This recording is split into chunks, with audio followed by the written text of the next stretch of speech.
Hi, this is Matthew Robert Payne, and this is a new chapter for my book.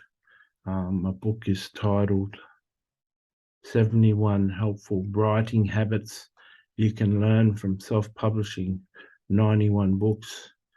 This is chapter 67, and this is titled Be Bold and Express Your Political Views.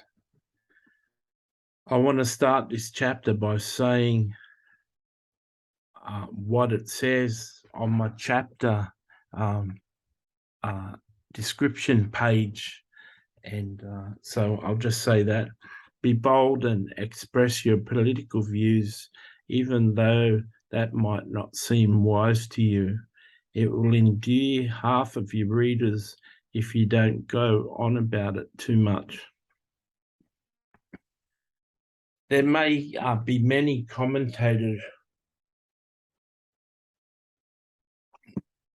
that say you shouldn't get political in your books,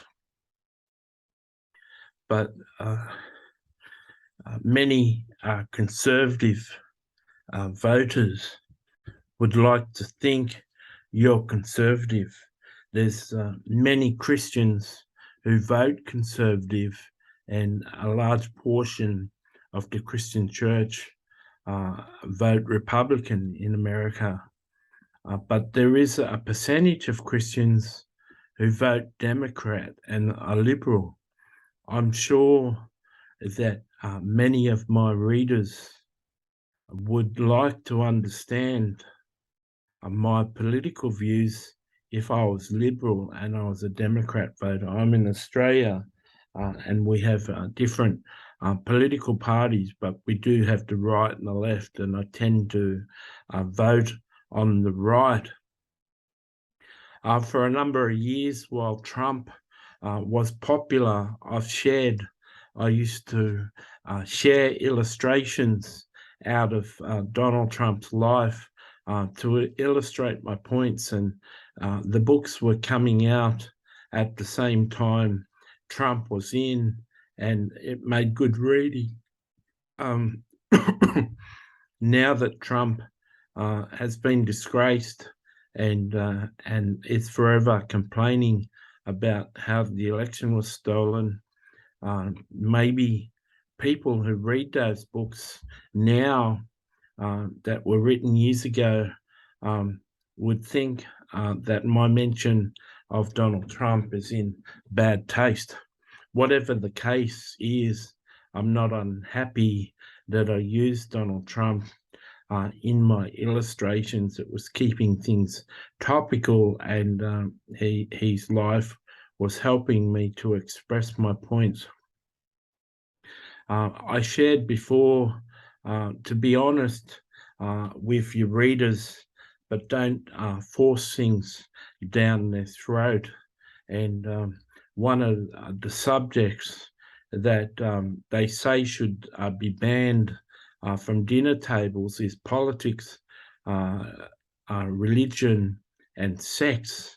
And I tend to have dinner tables when I eat with my family, when each of those topics were discussed. And at some Christian dinner tables, at least the politics and the Christian faith are the most popular subjects.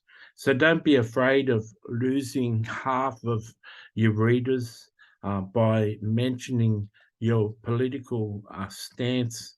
Don't be afraid of sharing certain issues that your political party are behind. If you're a liberal and you believe in a mother's right to choose, which I tend to believe in too, even though abortion, they say, is murder, and it's sad. I've spent a lot of time in heaven talking to young children that were aborted, and they're very happy.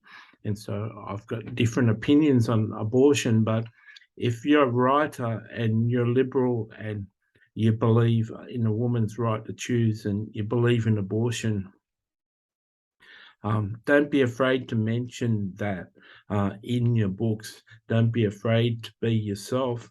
And part of being yourself and being who you are and expressing your beliefs and your understandings and sharing your soul with people is sharing what you believe in. Don't hold back. Be bold and express your political views. And you won't put people off as much as you'll endear half the people who are reading your books.